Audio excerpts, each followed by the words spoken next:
Hello, bonjour. My name is Chantal and I'm a kayaking instructor. Welcome to PIDP 3250, Assignment 2, Part 4. I'd like to share my approach to motivation and engagement with you. I would sum up my philosophy by saying I care about my students and am committed to their success. The following illustrates some elements of my philosophy. Abraham Maslow's hierarchy of needs plays a critical role in my teaching practice. Let me explain in more details in the next few slides. Maslow identified 5 levels of needs. I'll start by focusing on the first 2, which make up the basic needs. My courses are fast-paced and physical. To ensure students are in a positive frame of mind and that their needs are met, I email them all the details concerning the course ahead of time, and I make myself available to them by phone and in person. This is a list of the topics I address with my students before the course begins. It's very detailed, and it's to ensure that everyone has what they require to be successful given the short duration of the course. This may seem like a lot. The list is based on understanding that students are at various levels of experience, knowledge, and skills as it relates to kayaking, and based also on my experience with students in previous courses. First, I'll encourage them to be well rested, explaining that the course is physical and requires a high level of energy to perform at their best. Just as important to maintain energy, they must be well fed. I encourage them to bring nutritious lunches and snacks. I also carry bags of nuts and energy bars to share.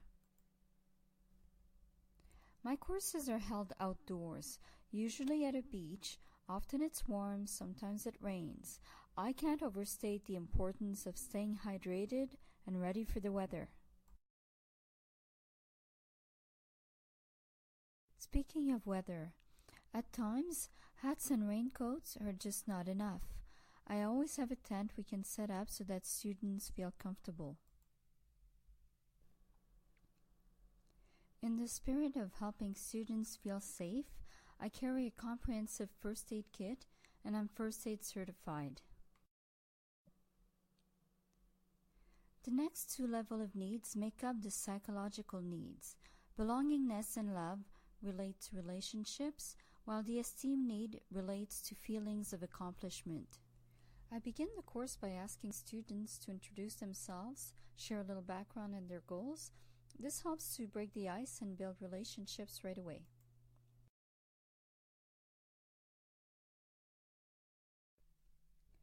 I pair up the students or have them work in groups for most of the learning activities. Sometimes I pair them up based on observations, other times based on nothing at all. At the end of the day, they all have at least one shared interest, and that's a great start.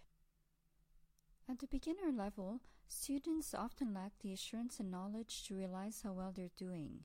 They can't see what I see in them.